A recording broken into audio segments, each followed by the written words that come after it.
Okay, so for fasting, there's basically one type of fasting which is intermittent fasting, but it has categories. So number one is 16-8. So 16-8 basically means that you are going to fast for 16 hours and you have your eating window for 8 hours.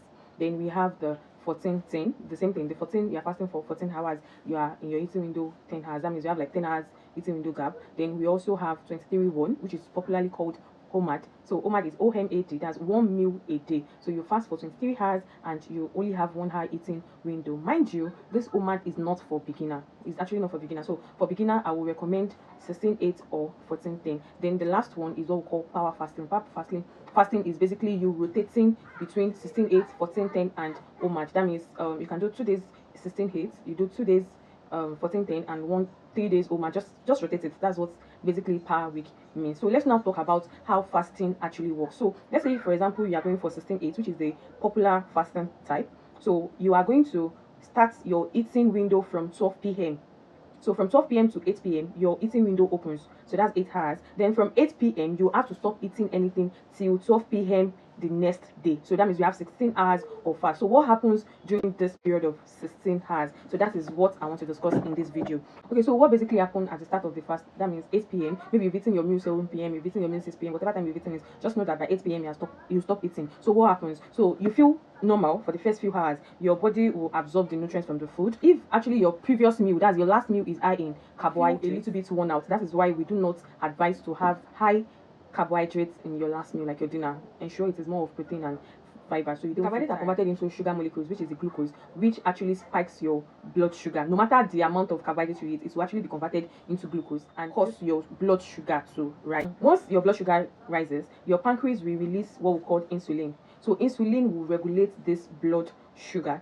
Do you understand? So after 4 hours, your insulin will keep rising and it will keep falling down. At this stage, you will feel hungry. You feel like very, very hungry. So what you actually do is to just take a glass of water, because after 10 minutes the hunger pangs will definitely go away. So that's why after you eat, let's say you eat around 7 p.m., if you count 4 hours, that's around 11 or 12 thereabouts, you will feel hungry. That's why some people tell you that in the midnight they are feeling hungry. Hunger won't find them during midnight. It's because your insulin has dropped. Do you understand? It has processed the whole food that you've eaten. So hunger pangs will definitely come. So once you just take a water, it will go on its own. So it's a normal hunger pangs. So after your blood sugar stabilizes 8 hours later, your body then uses the glycogen stored to produce glucose and then uses it as a source of energy. If you watched this part of the video, then I know that you want to take your weight loss journey serious. Let's get right into it again. So after 10 hours, your body enters into fat burning mode. Fat burning mode means that your body has used up the stored glucose.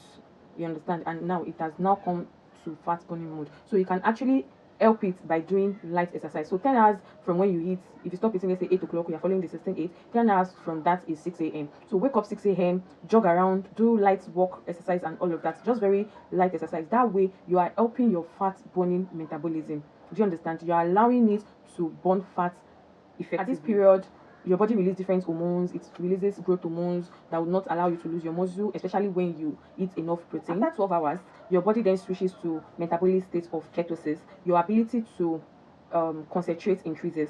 And so after 12 hours, if you follow the 16-8, the time would then be 8 a.m. No wonder they asked us to be resuming work 8 o'clock, because your brain will be more active. You will be able to concentrate more. Your body then produces ketones. Ketones are fatty acid molecules that your body uses as source of energy instead of glucose. Remember, you do not have enough glucose again because it's been long you ate. So if at 8 a.m. you eat any food, your body will go back to the first stage. Do you understand? If at 8 o'clock you eat, your body will go back to the first stage. That means whatever you eat will spike your sugar level. Your pancreas will release insulin to regulate it. It takes 4 hours for you to regulate whatever you've taken. If your fat cells reject them, they go to your blood. They stays in your blood for some time, like that. That kind of. But if you still follow 16-8, by that time you did not eat anything. Maybe you just drink water or you take detox tea, lean tea, green tea, and all of that. So your body will still be in ketosis state. Wow. You've been fasting for a whole 14 hours. Your body will then enter what is called autophagy state. This is the stage where your body begins to regenerate itself. Your immune system is strengthened. Your aging process will be slowed down. Like your body will begin to, repair itself. That's how powerful our body is. If you take care of it, it will begin to repair itself. And there will be kind of what we call natural recycling stage. Yes, it's called natural recycling stage. Damaged cells are then converted into energy. Damaged cells are disposed.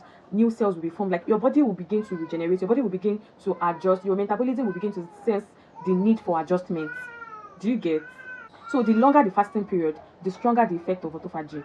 But note, don't go beyond 23:1. That's doing homard, because your body still need food for to work. Your body still needs food to produce energy. Do you understand? But make sure that whatever you are eating, especially carbohydrates, is in moderate portion. Take proteins, take veggies, take healthy fats, and you would achieve your. Thank you so much for watching to the end. If you find this video helpful, please follow me, comment, and let me know if you have any question. I'll be sure to answer you. Bye.